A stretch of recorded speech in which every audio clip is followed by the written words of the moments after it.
Hi, everybody. Before we get to another great interview, the Two Opinionated podcast could really use your help. And it's easy, it's free.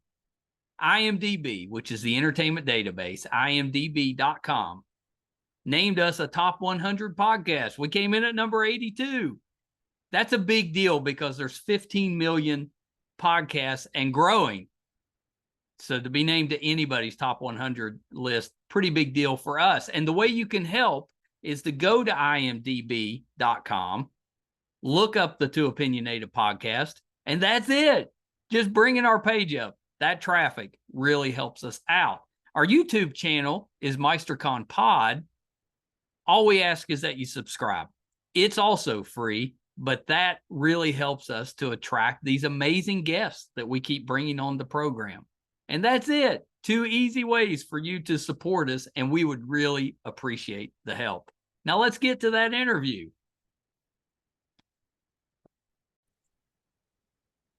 Hi, everybody. Welcome to another edition of Two Opinionated. I'm so excited today. I've got dancer, choreographer, Melena Rounis. So welcome, Melena. Thanks for having me.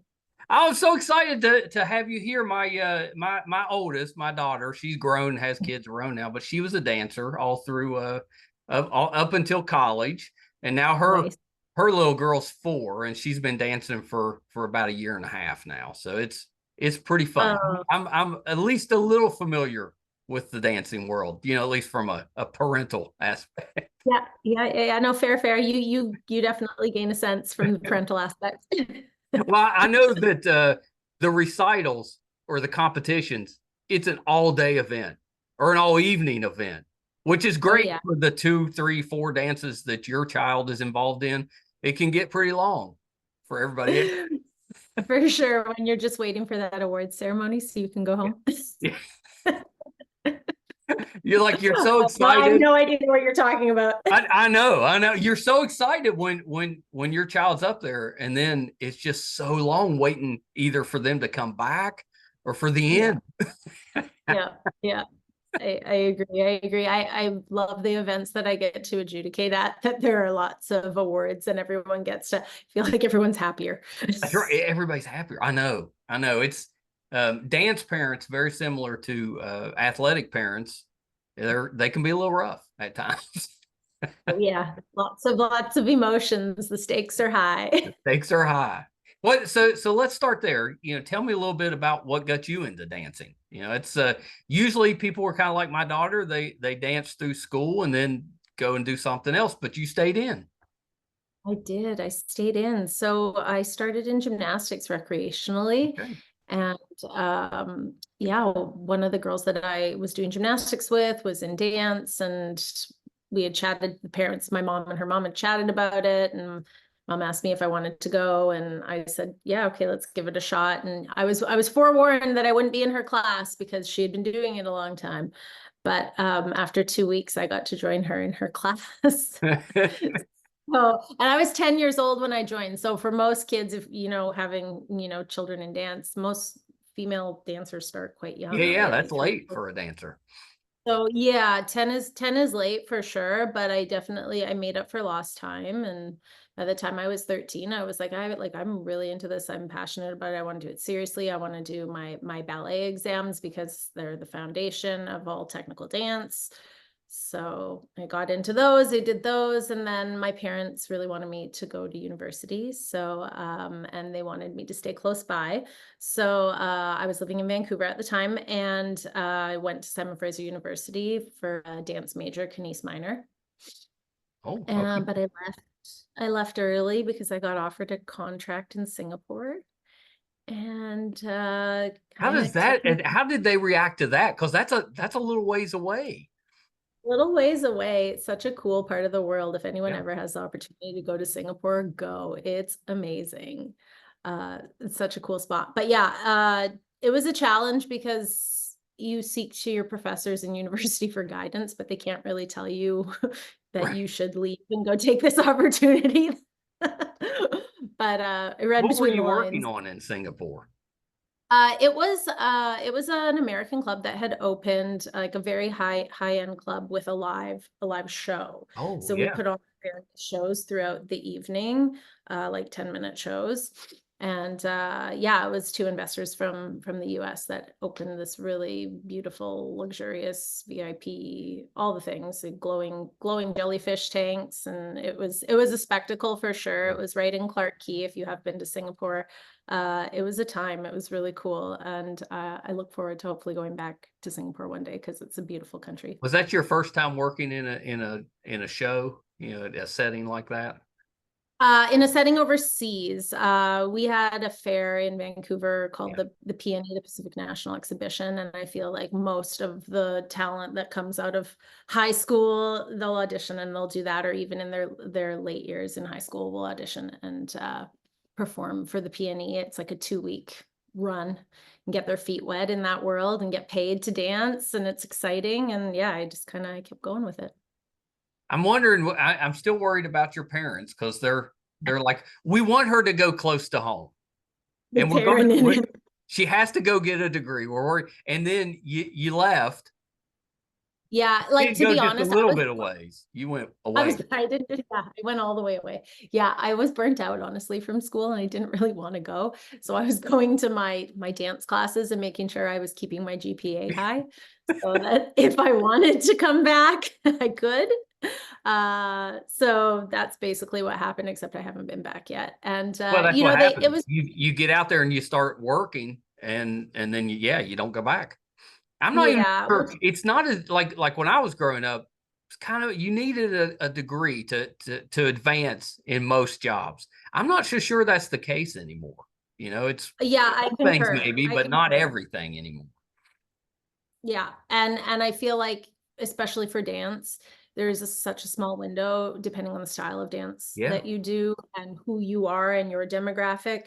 There's a small window of time. So if you get the opportunity presented to you, you should seize it. That being said, in the same, like, bit of an oxymoron, that there is time for you to go to school and get your degree. Like, you're not gonna be late if you do that, right. But if something presents itself, like, don't not take the opportunity.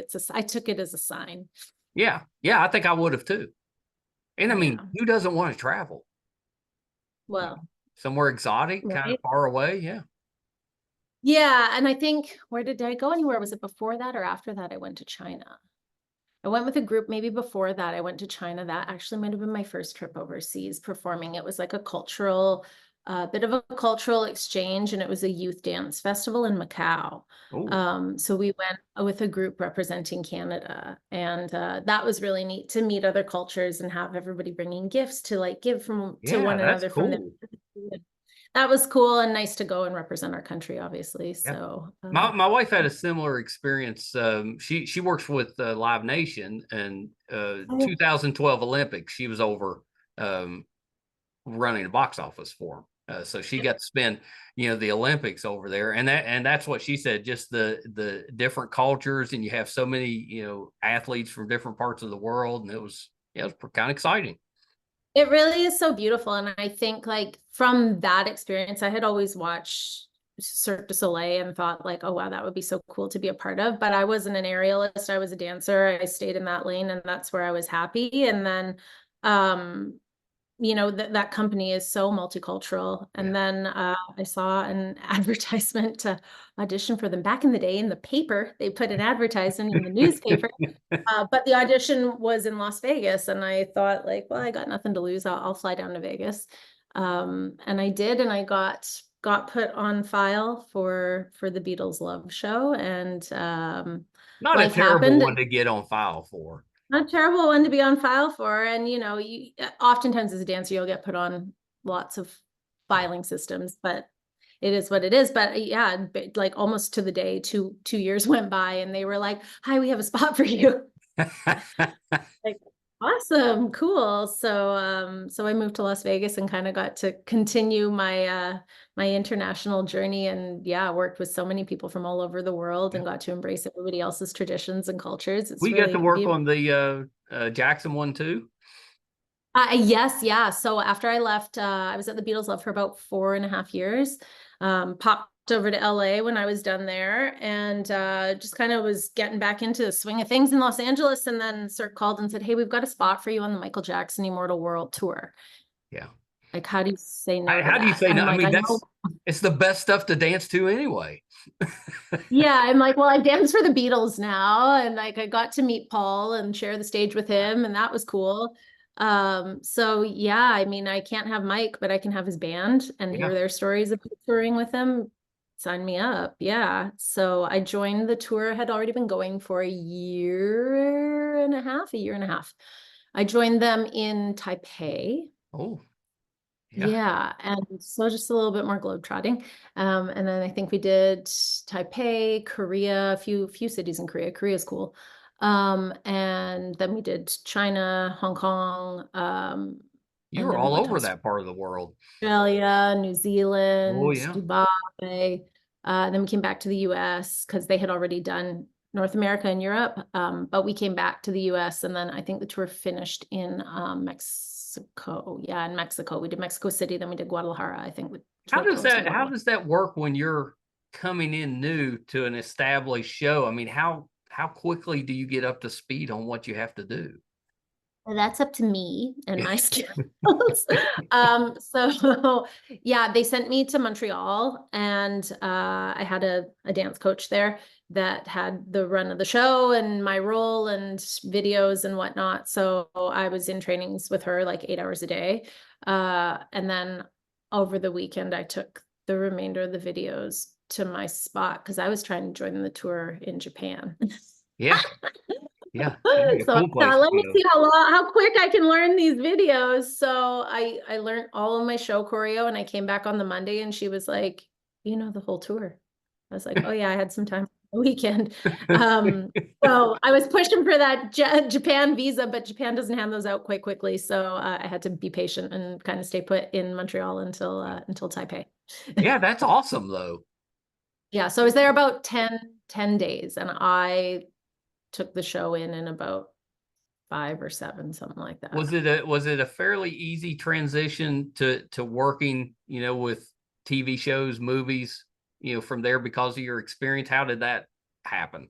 Um, I think they're like so similar but so different because live is live, and like Right. for film, you can go back and do it again if you make a mistake. Right. But also the same if they're on a schedule and you're one of however many and you made the mistake and they don't have time to film it, like, ooh, that could also be on film forever and end up in the edit. um,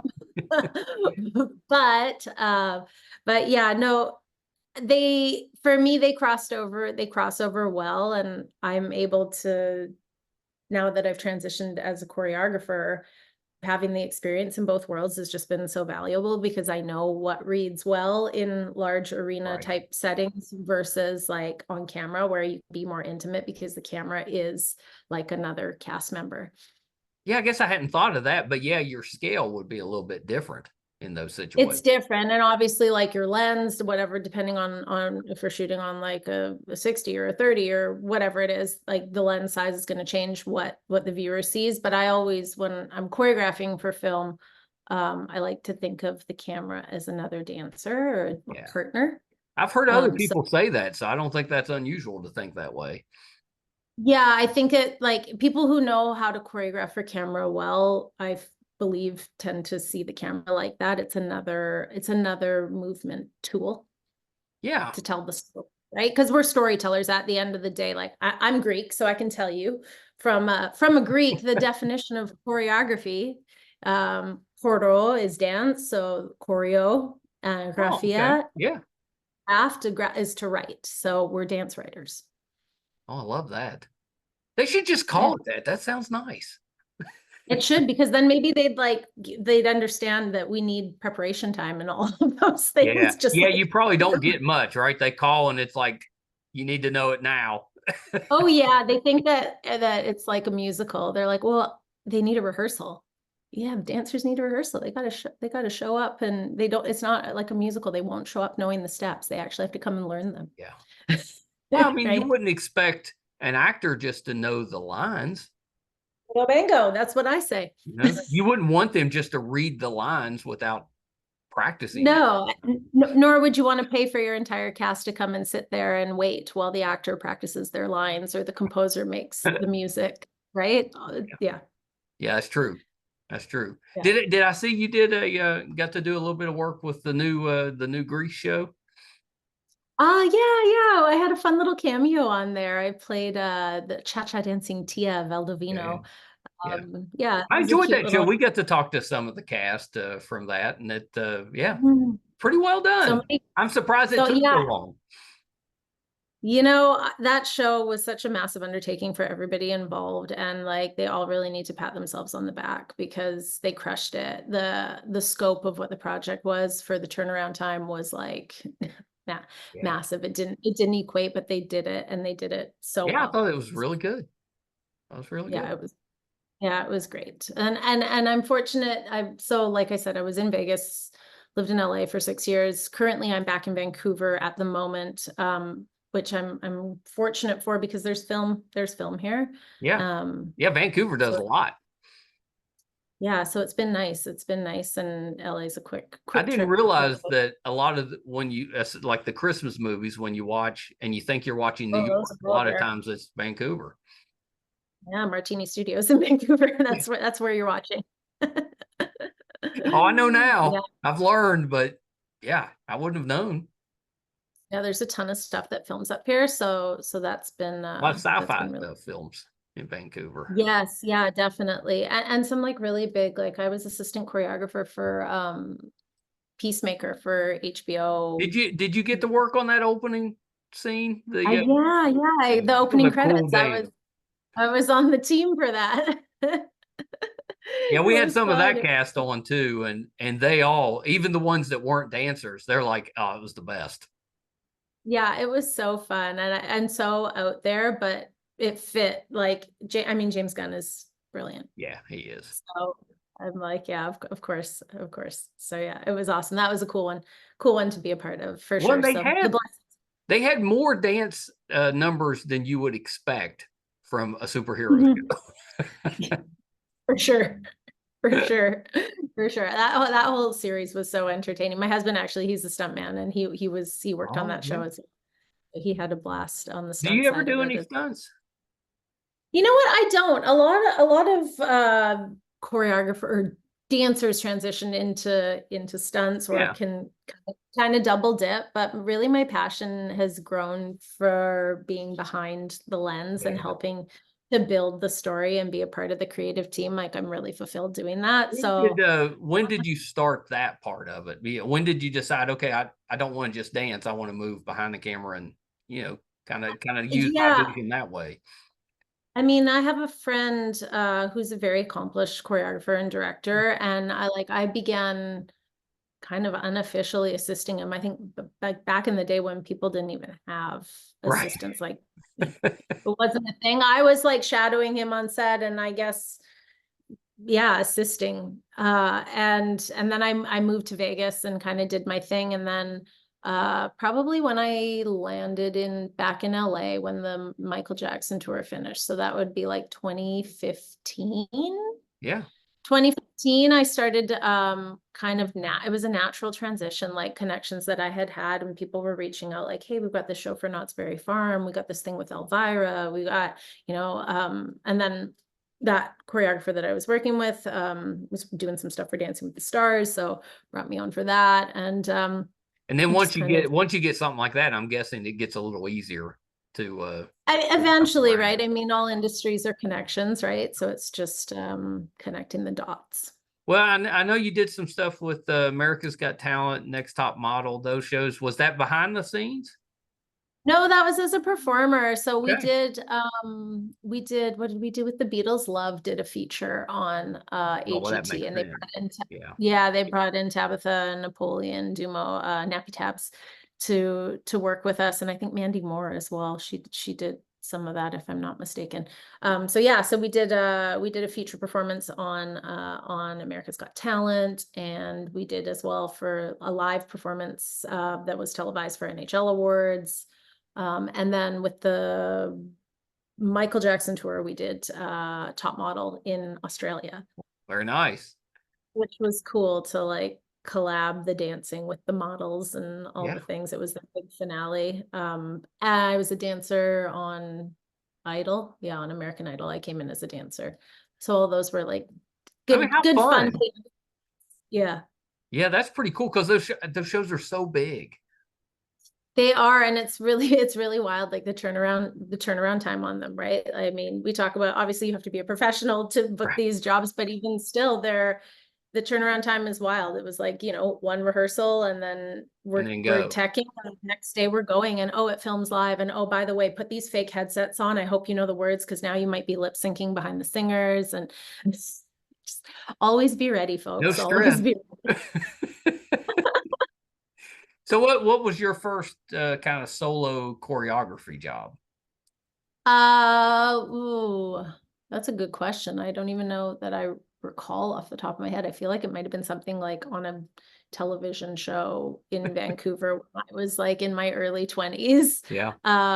But I think like my most notable one would be a film called A Week Away. It's Oh yeah. on Netflix. Yeah. Yeah, that was the first one that I got like front billing credit. So even before you see anything in the movie, you get to see that, I choreographed. So that was cool. That is pretty. That was- That is pretty cool. My wife and both daughters love that one. So yeah, oh, they've seen Uh, it. Right on. yeah, they've seen it. I haven't seen it, but I always play that game with the kids. I'm like, this is who I'm having on. What have you seen them in? Yeah, And then they knew at least that show. yeah. Once I started naming stuff that you done, they're like, oh, we've seen that. So yeah, Yeah, yeah. It was a really fun project to work on. Challenging in terms of turnaround time and availability. I bet. I think we were on like a SAG low budget contract. So like what was being delivered versus like what we had time Right. for was Well, time is money. but You got to move. yeah, but we made it work. And my dancers, oh my gosh, that team of dancers, I would hire them all again in a heartbeat. They were all so wonderful to work with and such pros, and they just really stepped up to the plate and were like, ooh, you have a big undertaking and we're here to Here facilitate to making help. this for you. And they did. They were great. Yeah. Yeah. Do you ever do any of the like the touring kid shows? Yes, I've done 2 associate director contracts for Sesame Street actually for that Oh, brand. very nice. Like Sesame Street Live, I'm guessing. Yeah, Sesame Street Live. Yeah. So I don't know if they're still doing anything with Feld Productions, but that was who I worked with. I'm in And the it was I'm a pawpaw now, so I've got 5 grandkids, and so nice. we're in that. Congrats. I thought I was done with all the kid shows, but Never now done we're with Disney Elmo. on Ice, Sesame Street Live, Bluey, all of them. So well, he'll be 3 on Thursday, actually, my son. So Oh, happy birthday. yeah, he's kind of getting into those things. It's funny because we have a few posters up in the house and whatnot of like Sesame from the shows that I've associate directed and choreographed for, and he's like knows who the characters are, but he's not really he's a car junkie. I think that if I like took him to Florida with me to Feld's sound stages and he saw like the monster trucks there, because Feld also does monster trucks, I think that he'd lose his mind there. He'd be like, whatever, Sesame Street. Yeah, yeah. I've got a 3-year-old grandson, and he's so into the monster trucks. That's Yeah, his yeah. thing. But I'm He's hoping that only he's been to gonna get one show, but that's all he talks about now. yeah, that's it. He only needs one to be hooked. I'm hoping that my son will get into a little bit more into Sesame because I maybe stepping into some director shoes for Oh, another one really? in the future. So Yeah, that's pretty exciting. hopefully, yeah, yeah. Yeah. I think it's a natural progression if like, I mean, obviously not everybody's fortunate enough to have that progression, but like I feel like a lot of choreographers make really good directors personally Well, yeah, because because you're directing anyway. It's we're just directing. on a bigger scale. Yeah, exactly. So I'm excited for the possibility of that. Yeah, that is exciting. Oh yeah, I'll cross my fingers for you. I'm sure it'll work out with that. I Yeah. mean, it's not easy to gain the experience that you've gained in multiple facets of dance. That's hard to come by. I mean, it's definitely been like, I've got 20 plus years in the Yeah. business professionally in every avenue.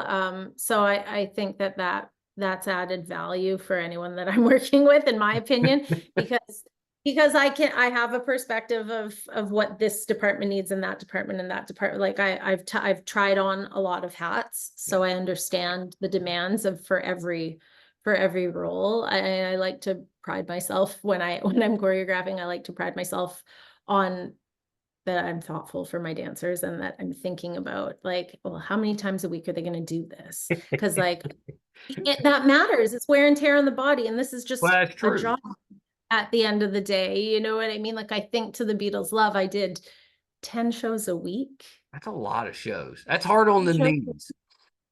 You are very, very right, my friend. Yeah. So I'm conscious of that kind of stuff when I'm building things, or someone dancing in a mascot suit. Like those are hot, they're hard to work in, and they're, manipulating the suit on top of having to dance in this thing and walk in these giant like size 15 shoes or whatever there's so many layers. So I'm really conscious of all of that when I'm building movements, so that Well, I'm everybody sure your stays dancers appreciate that too, because they'll know. 100%. They're aware, and I usually get the thank you so much for doing it. My son that does the editing for the podcast, he's a children's librarian, and he's in those mascot outfits all the time for reading hour, and he talks about just, you don't realize how heavy everything is, and he's not dancing in them. So for sure. And there's like a protocol, even when we build the show, like the artists will learn their movement, and then we'll try them with just the feet for a few days so that they get used to doing the move, and then just the bodies, and then the feet and the bodies, and then just the heads, and then feet and heads, and then we put the whole thing, because it's a process. Well, yeah, I guess it'd be like any type of exercise. You have to build up to it, or it just wear you out as soon as you started. Yeah, you don't just wake up one morning and go, I think I'm going to do a marathon today. Right. So tell me about the 90 intensive. What is that? Oh, the 90 is an on-camera dance intensive. It's a 2-day on-camera dance intensive that is designed to give young dancers ages 11 to 18 the tools that they need and the understanding for what it's like to work on a film set, but furthermore, to give them a product that they can use to start building their professional reels that isn't footage of them dancing. How did you come up with that idea? Because that's a great idea. Why, thank you. I was spitballing with a friend of mine, and we were like, why doesn't this exist? Like, why do people go to these intensives and they get great networking, but then the footage is just like in a ballroom with hundreds of people, and like you can't use that to show that you have practical experience. That's right. You're solo, you were one dancer of the year on whatever, like that's wonderful and that's great. And on paper, it shows that you've got those skills, but do you have the skills to be on my set in this quick turnaround time where I have to build a number and then the producer's got to watch it and then we're going to camera and I need to know that I can count on you. Yeah. So you're giving them a little taste of the pressure that they're going to taste. They get a little sprinkle, and then they also get 3 90-second videos, which is that they awesome could use. Can use those, and on top of those we shoot like portrait style dance reels, so they'll come and we'll get them to freestyle and we'll shoot like professional footage in a sound stage so that they have something that's professional quality that they can use on their medias. That's really great. Do you at the end of it, do they put on a show together, or is it more individual work? It's more individual, but then the nice thing is that like everybody's winning, right? They're learning, they're practically applying, and they're getting a product. And then the choreographers, because there's so much front loading like on the front end that we have to do as choreographers in pre-production to like get ready to go to set. And so in this event, this is like that on steroids. We have to do so much on the front end of it. And then we get a product too. Right. So we're keeping our skills sharp. And well, I'm assuming this isn't going to be a one-off. This will be something that you'll do more than once, I Yeah, think. for sure. This is something that, so the first one is going to be July 23rd and 24th. So it's coming up in Kelowna, British Columbia, which is, it's beautiful up there. I'm very much looking forward to going up there. Yeah. And I think the next one will be in the lower mainland of Vancouver, but the plan would be, yeah, to take it into the US and I across think it would do Canada. really well here. I think it will as well. It's a missing link for sure. I wouldn't be surprised if like other events like it start to I'm actually formulate. surprised nobody has done that because there's so many shows and movies now that need dancers, That's and it. there's no real training for them. They're just going and getting them. That's it. And then like as a choreographer, the producers are asking you, okay, well, can you give me a cast of, this age range or whatever? And you better hope either you know them, and if you don't, like you're kind of rolling the dice, right? So wouldn't it be nice to be able to see a reel of somebody that wasn't just dancing their solo on stage at Dancer of the Year, that you could see that they actually, they've been on a set, they understand how the camera, they understand all the moving pieces, and Are yeah. you building your own database to use for projects that you get assigned to?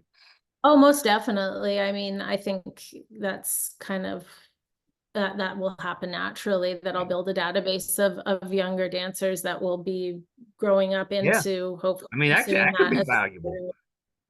100%. It's valuable for everybody, valuable for them, valuable for me, valuable for any of the faculty that we're going to bring Yeah, on, and anyone that they get a chance to cross paths with. Like there's a lot of shows that use kids too, yeah, of right? So course. um why not give them the tools then, and not let them struggle through it in those years that are already so challenging once you've graduated and you're not at your dance studio doing that routine anymore, and you're like, now what, right? That you have a little bit of a solid foundation to help propel you forward a little more smoothly. Well, I think that's it, because once you get out of high school, unless you go to a dance program in college, where do you go to dance? And I think a lot of people, that's why they give it up. It's not that they really want to, they're just not sure where to go from there. Yeah, or they go to LA and New York, and I mean, there's tons and tons of dancers there, and some do really well, but a lot have, it's not easy. Yeah. So, Was so there yeah. was there ever a point where you thought about trying out acting? I mean, you were kind of in that world. Yeah, you know what? I'd like to say yes, but no. I feel like once a year I have this thought where I'm like, I should take an acting class. And then like something will happen that it's like, oh, I don't have time for that. Yeah. I think that's how the universe keeps us in line. They're like, no, you don't really want to do that. Let me give you something else to keep you occupied. Yeah, like I love helping actors. I love teaching them to dance. I love making them look good on camera, but I'm like, I don't know. I don't know if they need me out there. I wouldn't turn it down if someone was like, "Hey, do you want to do this?" But it's yeah, my passion is on the creative side of things for sure now. So Have you got to work one-on-one with actors, for a role that they have to do, like a dance role? yeah, yeah. I think, well, I mean, a lot of dancers, like I was Sophia Carson's stand-in Oh, yeah. for Descendants 2 when we were doing it for Dancing with the Stars. So I stood in as her until she came to rehearsal, and then I was rehearsing her part, teaching her part, and then rehearsing with Dove. And yeah, I mean, I think that's kind of uh, fun. That sounds fun to me. it is fun. Like I just did a Hallmark film last year with Tamara Mowry. Yeah. Yeah. Um, Yeah. yeah, I'm like probably the generations below us won't know, but Yeah. I know it's because my daughter, big fan. yeah, I mean, she's awesome. She's an awesome human, awesome actress. She's so talented and just like a really good person. But she was so great to work with in studio, and such a hard worker, and like, oh my gosh, the definition of a pro. She came in, she had a good time, she got it done, she dialed it in, she remembered it. Like I'm like, those are my favorite kind of people I to know work it with. always amazes me that and most actors are like that, is they'll be, talking or doing whatever before a take, and then as soon as it's time, they just flip a switch and they are dialed Yeah. in. I could not do that. And she Everything was that distracts person. me. Sherry Shepherd was like that as well. She was lovely to work with on A Week Away. And she came in and was like, okay, well, what do I have to do? And I think she had just come off of The Masked Singer. And so I think she was nervous, but we had built something real cute for her. And she was pumped when it was done. That's it. That's what I got to do. I feel great. Thanks for not changing anything. Thanks for only teaching me one version. I was like, yeah, for sure. That's what we do. High fives. Yeah. Well, yeah, I think it sounds like the way you operate is very conducive for the comfort of the people that are working for you. And that's kind of awesome. Because I think there's a part, I mean, you're a choreographer, but you're also managing people. And that's the part that a lot of managers in different professions even kind of screw up because they don't worry enough about making their people comfortable. That's how you keep people. That's how you keep people, and that's also how you get the best out of people, I That's right. find. Like, it's already, as an artist, you're already so vulnerable when you share your art, right? Yeah. So, like, of course, we should be making everyone feel comfortable so that Yeah. they share the best part of themselves, and then everyone, it's a win for everyone, Everybody's right? happy. So that's it. That's the goal. So my number one is always like assess what their comfort level is first before I'm like, learn these Yeah, steps. right. Let's do it You know, now. what are you comfortable with? What's your background? How are you feeling about this scene? What would your character, how would your character do this? Because like them themselves, that's one entity that I need to learn and understand and respect, but also what is the character and what's driving the story here so that Yeah. it doesn't become over choreographed and that we're still staying in line with using dance to enhance telling the story. Well, have you worked on anything that it went horribly wrong? Probably. Not for me. Yeah, actually, you know, the first time I was on set, the first time I was on set, there was I was a featured soloist and I was a dancing zombie on, Oh. and it was like all the things. I was on a rake stage. I had white contacts in, so I was legally blind. I had an escort on set because once my contacts were, I couldn't see anything. And yeah, the stage was like this, and I had to do this whole dance blind on the thing.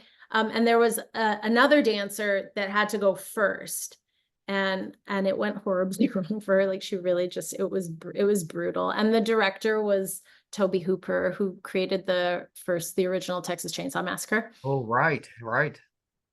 So like he knew what he was looking for, and she wasn't delivering it, and it made for a really awkward time on set. And then I came out and it was like, gosh, if I thought I had pressure already, now I've really got pressure because she Yeah. couldn't to nail it. And then yeah, and then I became known as the one take wonder, so that was cute. Oh, that's nice. That There's was no nice, pressure but there either.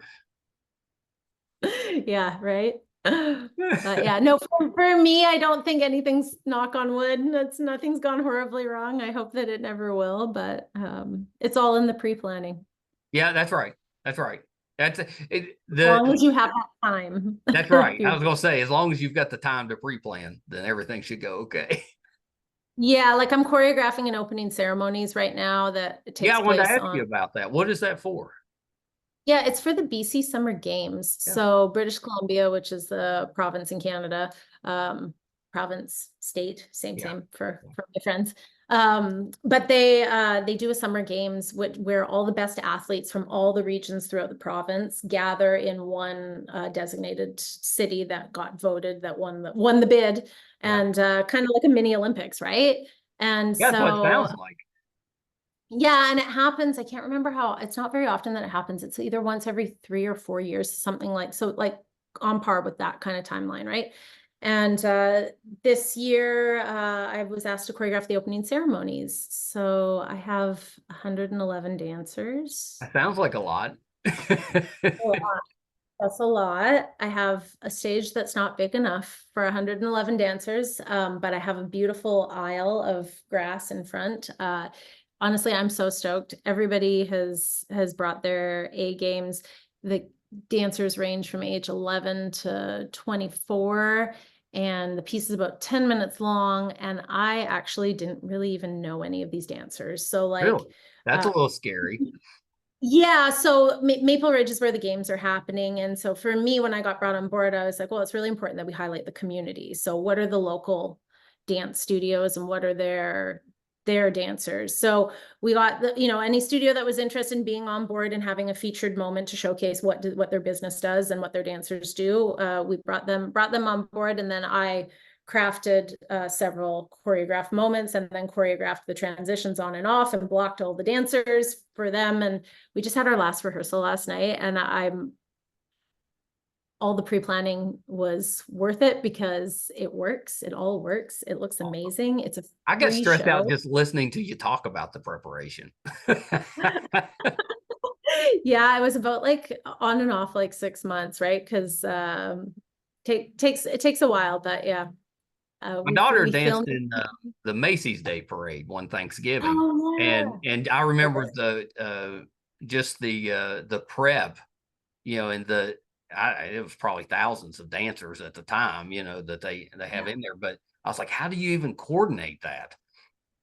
Yeah, that's it. They're really good production coordinators. So but this has gone really great. Like, I was trying to be mindful of everyone's time because, like you had mentioned, having children in dance is hard with recitals, with competition season, and all of this kind of fell around that time.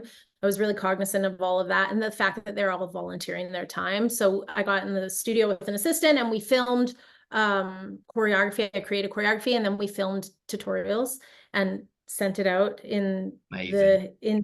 over to Google Drive, and everyone learned the choreography and showed up to my first rehearsal on July 8th, and everyone knew their parts. I mean, And the I was nice like, thing about dancers, most of them, is they're very passionate about what they do, and they don't they're want to look passionate and they're foolish. So they hardworking. work pretty hard, most of them. That's 100% correct. And all of these dancers have like risen to the occasion. I don't have time to not work them like pros because I built a tight timeline to be respectful of everybody's volunteered time. So yeah, everyone rose to the occasion, and I think this games is going to go down like they're going to be like, remember that opening ceremonies? And these dancers are going to be super, super proud of themselves. But I'm already I proud. remember when she did Macy's, there's so many dancers, you couldn't pick her out which one she was. But I just remember talking to her right after, and the excitement that she had and the sense of accomplishment to get through it. And I'm sure it's going to be exactly the same for your dancers. They're going to get through it, and then all the hard work and everything, it's worth it just to be able to complete it.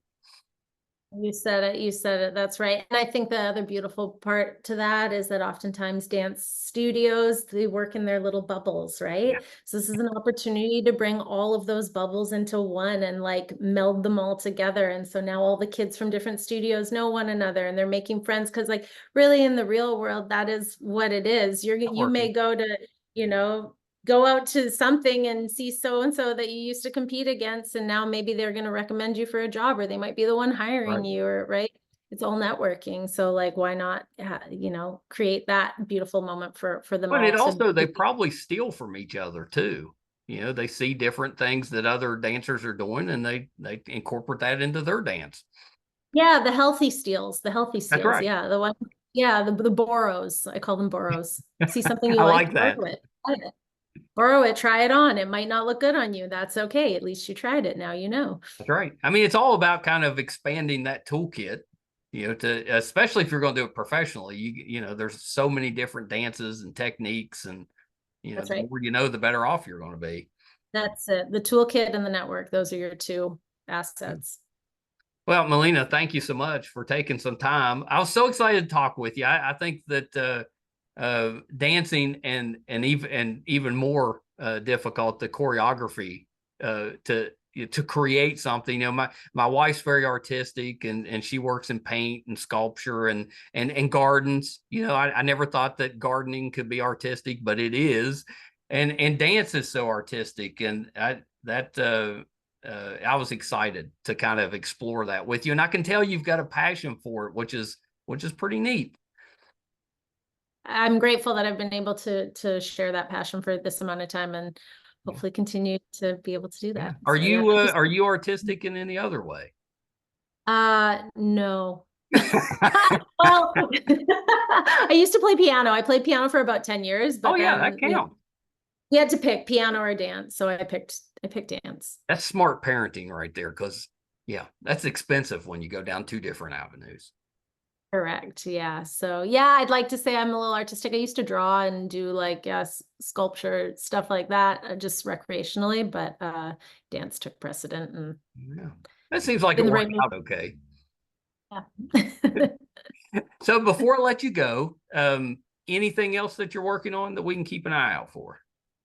BC Summer Games, the 90. Yeah, I mean, check out my Instagram or my website for the 90 intensive. So it's the90intensive.com is the website, and the Instagram is the 90 intensive as well. My website is melenarounis.com, and social media, all social media at Melena Dance.